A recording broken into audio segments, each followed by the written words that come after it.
Good morning, everybody. Thank you for joining me today. I am calling an audible this morning. I don't have this scripted out. It's something that popped into my brain as I had a conversation with my wife and my daughter today. My name is Ed Travers. I'm an Anglican priest in the Diocese of Nova Scotia and Prince Edward Island. I get to serve in the wonderful parish of Christ Church, Shelburne, in the beautiful town of Shelburne, Nova Scotia. You really should check it out sometime. What I want to talk about this morning is about the graduating class of 2020. I have a daughter who's graduating this year, and she's worked really hard to get here. I'm very proud of her. She'd probably murder me. She'll probably murder me when she sees this video, but I digress. I am very proud of her. I'm really happy for her, but I'm also really sad for her. Her last day of school was the Friday just before March break. Before March break was over, our province had canceled school for the immediate future. As time went on, I'm sure as many of you out there are familiar with, her school year ended up being canceled entirely. And along with it was graduation and prom. Now, the school here is being great, and there's an amazing group of parents who are doing a lot of really incredible things in order to try to alleviate some of that pain. They are going to have a graduation ceremony of sorts. They are planning on having a prom in the future for them. But it's not going to be the same as what my daughter, really what she grew up expecting. What she grew up anticipating, what she grew up seeing on TV, what she grew up talking to her friends about. See, our grads have spent the last dozen years working their way to this day. There's a huge buildup. When grade 12 starts, how do you feel? You're going to graduate this year. Do you have plans for the future? All that stuff, it's built up to this crescendo, and now no cannons, no big drums, just silence, nothing.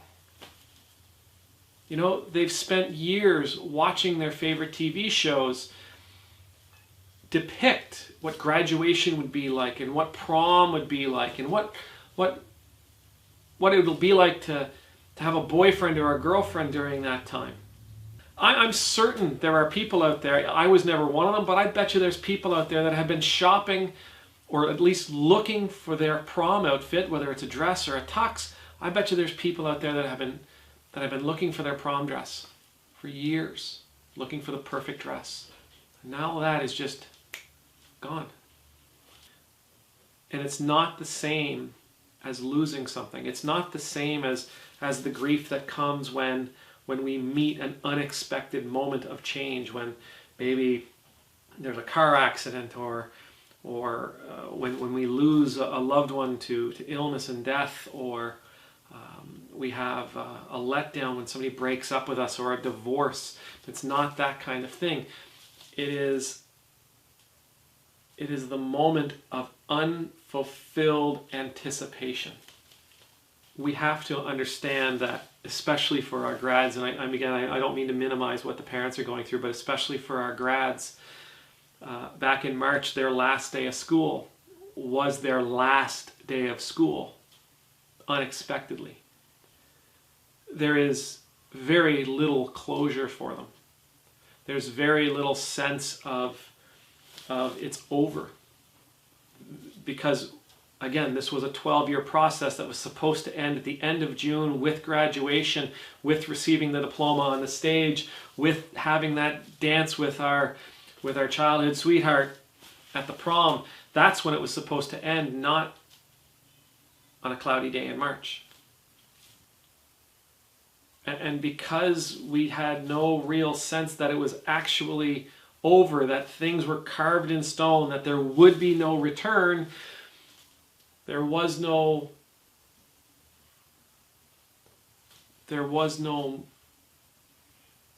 highlighted moment for us to grieve. There was no highlighted moment for them to grieve. you're going to experience kids who are very, very moody, more so than normal teenagers, who don't have the words to express the sadness that they feel. You're going to experience kids who are going to be easily triggered and may erupt. The only thing I can tell you, parents, is this. Ask yourself, have you ever had something that was 12 years in the making taken from you? If you have, then you're lucky, because you'll be able to empathize with your child and with these graduates much easier than I will. I've been racking my brain a little bit. I can't remember a time in my life where I had a 12-year plan where I anticipated and expected something over a period of a decade and more fall apart, just disintegrate. For all of us, though, finding a way to empathize with our kids is wildly important, to realize and to recognize that what they're going through is something that is incredibly unique. It may be unique to this graduating class, to this specific group. We don't know how it feels. So what I would ask you to do is, if you find yourself in a place where you're talking to your kid, you're talking to your graduate, ask them how they're feeling. Ask them what it feels like. Ask them to try their best to describe this event as they experience it. Don't try to fix it. Don't try to problem solve. Don't try to say, oh, it'll all work out, or everything works out for a reason, or there'll be other opportunities. Don't get into that. Just listen. And try to understand exactly what they're saying. It's the best thing you can do for them. I pray God's blessings will be upon you. I pray God's blessings will be upon your graduate. May the Lord bless you. May the Lord keep you. May the Lord make his face shine upon you. May the Lord always be gracious to you. May you know the peace of God's presence in your life. Amen.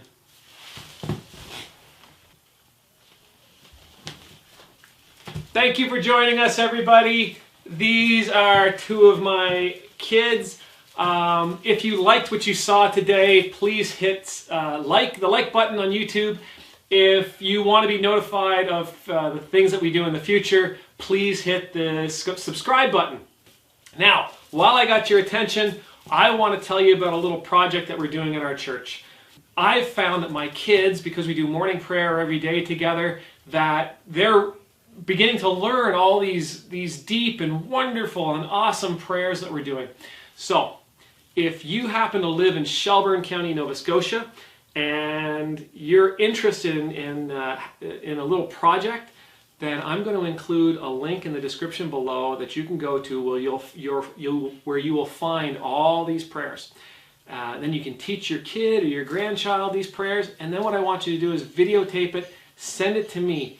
And if you send it to me, I will include it in a special video we're going to do in a couple of weeks, and I will also send that child a special gift from the parish. So, once again, if you're in Shelburne County, Nova Scotia, and you want to teach your kids some prayers, there's a link in the description below. Send me a video of them saying the prayers, and we'll send them a special gift. Thank you very much. God bless you all. Amen.